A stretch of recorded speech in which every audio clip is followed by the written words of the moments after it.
안녕하세요, 달빛따라 진스입니다. 선생님, 오늘은 아빠를 주문했다 라는 책을 가지고 왔습니다. 이 책은 주문했다 라는 말에서 알 수 있다시피 로봇에 관한 이야기예요. 철민이라는 11살 남학생이 인공지능 로봇을 주문하면서 그려지는 이야기를 그리고 있는데요. 4학년 친구들에게 추천하면 되겠다라는 생각이 들었는데 읽다 보니까 내용이 조금 난해해서 고학년 친구들한테 좀 더 적합하지 않나 하는 생각이 들었습니다. 그래서 선생님 최종적으로 이 책은 고학년 친구들한테 추천을 하고요. 인공지능 시대를 살아가야 하는 여러분들이 한 번쯤 읽으면서 생각해봐야 할 거리가 있는 책이다 라는 생각이 들었습니다. 철민이는 아빠가 없는 친구로 나와요. 엄마랑 단둘이 사는 친구로 나오는데, 그러니까 늘 아빠의 존재에 대해서 궁금해합니다. 왜냐하면 엄마가 아빠에 대해서 얘기를 해주지 않거든요. 그러니까 자연스럽게 얘기를 안 해주니까 혼자서 찾는 거죠. 그래서 어떻게 하다가 아빠를 주문하게 됩니다. 인공지능 로봇을 살 수 있는 세상이니까요. 이 시대는 로봇가 함께 살아가고 또 너무나 인간 세상이 깊숙이 관여되어 있는 세상으로 그려지는데요. 먼저 이제 구역부터 이렇게 나뉘어요. 1구역부터 6구역까지 이렇게 나뉘게 되는데, 1구역은 완전 최첨단의 어떤 장비를 갖춘 도시인 거죠. 일단 이제 돈이 많아야 되고, 그리고 숫자가 점점 커지는 구역으로 갈수록 문명의 이기와는 조금 떨어진 삶을 살게 되는, 지금과 비교를 하자면 뭐 시골과 같은 분위기로 이제 묘사가 되는데요. 철민이는 엄마랑 1구역에 살다가 5구역으로 이사를 오게 되는 일단 배경 구조를 갖고 있습니다. 처음에는 선생님도 뭐 건강상의 문제 같은 걸로 당연히 이제 5구역에 사는구나, 엄마가 로봇에서 질려가지고 이렇게 시골 전원 생활을 하러 왔구나, 이렇게 생각을 했어요. 그러면서 뭔가 로봇과 인간이 공존하는 그 시점에 어떤 안 좋은 점들, 그런 우려될 수 있는 문제점들에 대해서 뭐 알려주겠거니 그런 생각을 했어요. 당연히 또 그런 부분들이 그려지고요. 근데 뒷부분으로 갈수록 전혀 얘기하지 못했던 내용이 흘러갑니다. 철민이는 그 배달된 인공지능 로봇의 이름이 데디 14호라고 돼 있어요. 그래서 그냥 줄여서 4호라고 부르거든요. 아빠라고 부르기는 좀 못하고, 그래서 4호라고 부르는데, 이 4호가 너무 감쪽 같은 거예요. 정말 아빠처럼 철민이의 마음을 너무 잘 알아주는 거죠. 철민이 사실 엄마가 약간 너무 간섭하니까, 너무 이제 약간 엄마가 철민이를 너무 사랑한다는 이유로 철민이의 일거수일투족을 많이 제한하고 굉장히 좀 타이트하게 하시는데, 거기 너무 압박감을 느끼는 거예요. 그래서 이 데디 4호에게 마음을 열게 되는데요. 그러면서 데디 4호가 굉장히 가까워집니다. 데디 4호는 처음에는 머리만 덜렁 배달이 돼요. 선생님 좀 약간 괴기스럽다고 느껴졌는데, 동네 친구 할아버지의 도움으로 뭐 팔다리도 이렇게 갖추게 되면서 철민이와 정말 철민이 아빠처럼 그렇게 느끼게 되는 거예요. 철민이 굉장히 이 4호한테 의지를 하게 되죠. 그러면서 엄마와의 관계가 뭔가 틀어지면서 가출을 하게 되는데, 그때 1구역으로 가게 되는 거예요. 왜냐하면 철민이 1구역 살 때 좋았거든요. 1구역 살 때는 뭐 자기가 먹고 싶은 거 마음대로 시켜 먹을 수 있고, 뭐 놀러 가고 싶은데도 너무 많고, 시골에선 별로 할 게 없는데, 그래서 거기에서 가면서 놀이공원도 가고 하고 싶은 거 실컷 하는 거예요. 근데 여기에서 이 4호가 뭔가 새로운 거를 하고 있는 거죠. 4호가 계속 뭔가를 찾아요. 그 철민이가 너 뭐 찾아? 이렇게 하니까 마음의 해로를 찾는데요. 자, 여기에서 이 마음의 해로는 이 책이 굉장히 키포인트가 되는 말인데요. 처음에는 선생님이 그래서 이게 약간 그런 희망적인 내용으로 마무리 지으려고 이렇게 이 마음의 해로를 찾아가지고 4호가 마음의 해로를 찾아서 진짜 아빠가 되어서 철민이의 진짜 아빠가 되는 건가? 이 4호는 철민이 진짜 아빠가 만들어서 보낸 그런 인공지능인가? 뭐 이거 자연스러운 미담으로 결론이 날 건가? 그런 생각을 하면서 읽거든요. 근데 진짜 상상치도 못하는 방향으로 흘러가더라고요. 그래서 결론을 이야기를 해야 될 거예요. 철민이도 로봇이었어요. 결론은 철민이도 로봇이고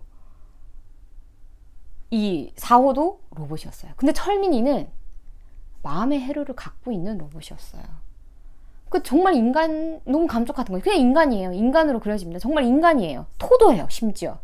눈물도 흘리고 토도 하고 토했는데 그런 음식물들이 자기가 진짜 소화된 음식물들이 나오고.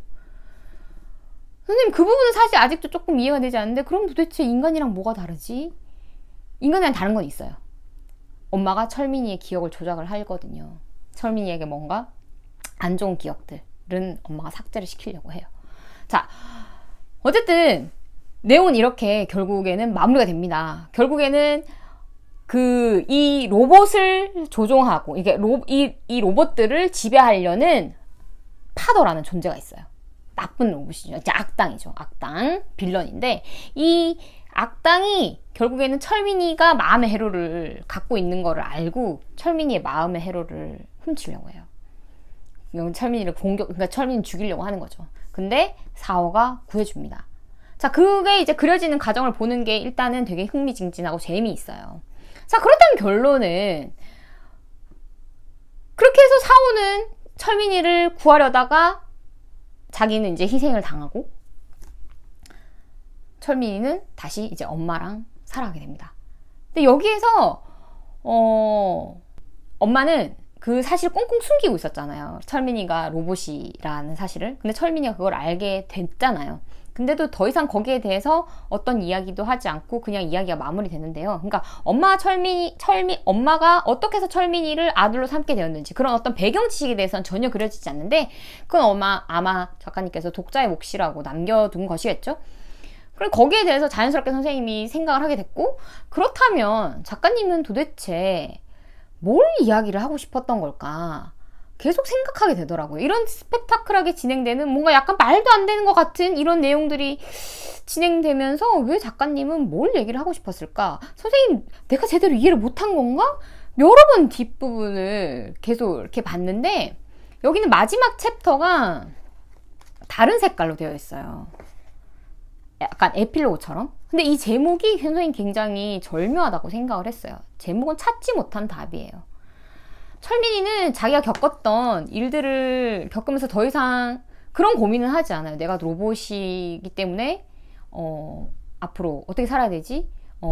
거기에 대해서 뭔가 심각하게 그려지진 않는데 스스로 답을 찾기는 찾습니다. 근데 선생님 말이 좀 어폐가 있는데 답을 찾지는 못하지만 어쨌든 그게 답을 찾는 거예요. 말 그대로 왜냐하면 인생의 정답은 없으니까요. 철민이가 앞으로 어떻게 살아가게 될지는 아무도 몰라요. 하지만 철민이는 그걸 모르니까 그냥 그 상황을 받아들이기로 한 거예요.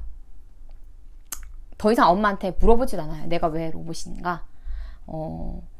내가 어떻게 해서 엄마의 로봇이 되었는가? 거기에 대해서 물어보지 않고 철민이 이제 그 상황을 받아들이게 되는데요. 선생님 마지막 굉장히 찜찜했어요. 도대체 이거는 뭐지? 라는 생각이 들었지만 다시 한번 생각하고 정리를 해보니까 결국 여기 이제 작가님이 인공지능을 공부하신 분으로 나오더라고요. 대학원 시절에 인공지능을 공부를 하셨대요. 로봇을 자주 접하고 하면서 결국에는 로봇이 인간을 능가하게 되는 시대가 오지 않을까. 그때 되면 인간이 그렇게 주장하는 마음이라는 것이 로봇한테는 어쩌면 그깟게 뭔데? 라는 걸로 전환이 되지 않을까 라는 생각을 하셨대요. 그런 관점에서 들여다보니 조금 이해가 되더라고요. 그러니까 결국 작가님이 이야기하고 싶었던 거는 인간과 로봇의 공존은 어쩔 수 없는 일이다. 그런 상황이 왔을 때 우리는 어떻게 로봇과 공존을 해야 할 것인가? 그런 것에 대해서 생각할 거리를 던지신 게 아닌가 하는 생각이 들었습니다. 책을 읽으면서 결국 계속 생각을 하게 되잖아요. 선생님이 내린 결론은 마음이라는 게 진짜 뭔가? 이런 생각이 들더라고요. 엄마지만 오히려 철민이는 4호한테 더 마음을 줬어요. 엄마는 자기를 이해하지 못한다고 생각했고. 어쨌든 소통이 잘 안 된, 결국에는 엄마와 철민이가 소통이 잘 안 된 거잖아요. 엄마는 철민이를 사랑한다는 마음으로 그렇게 간섭하고 모든 것을 다 감시하려고 했지만 철민이는 그걸 몰랐던 거고 엄마의 서로를 사랑하는 방식이 소통이 잘 되지 않았던 거죠. 하지만 오히려 사오와는 그런 게 잘 통했어요. 나의 말을 잘 들어주는 그 사오에게 철민이 오히려 마음을 열었던 거죠. 결국 소통한다는 거? 마음이 있다는 거 자체가 전부는 아니라는 거죠. 그 마음이 있어도 어떻게 소통을 해야 되느냐. 인간과 로봇이 공존하는 시대에 우리는 인간과 로봇이 서로 소통하는 법을 새롭게 배워야 하지 않을까요? 그리고 그 이전에, 아직 그런 시대는 사실 오지 않았으니까요. 그 시대가 오기 전에 인간과 인간 사이에 정말 진정으로 소통할 수 있는 방법을 우리가 좀 더 알아야 되지 않을까 하는 그런 메시지를 전하고 싶었던 게 아닐까 하는 생각이 들었습니다. 조금 어려운 책이었어요. 선생님 개인적으로 조금 어려운 책이었어요. 별로 어렵지 않은 내용인데 선생님이 너무 어렵게 받아들였나 라는 생각이 들기도 하지만 작가님의 마지막 찾지 못한 답처럼 선생님한테도 조금 찾지 못한 답처럼 이 책이 남아있을 것 같습니다. 계속 한번 생각을 하게 될 것 같아요. 여러분들도 한번 읽으면서 우리가 인공지능이 주는 좋은 점을 맛보고 있는 만큼 또 그로 인해 발생할 수 있는 문제점에 대해서도 한 번쯤 생각을 해보고 인간들이 함께 공존하기 위해서 또 그보다 더 나아가 로봇들과 함께 공존하기 위해서 우리가 서로 소통하는 방식에 대해서 어떻게 서로 마음을 나누어야 할지에 대해서 서로 고민을 해보면 좋겠다라는 생각이 들었습니다. 유진쌤 책책책 오늘은 여기까지 할게요.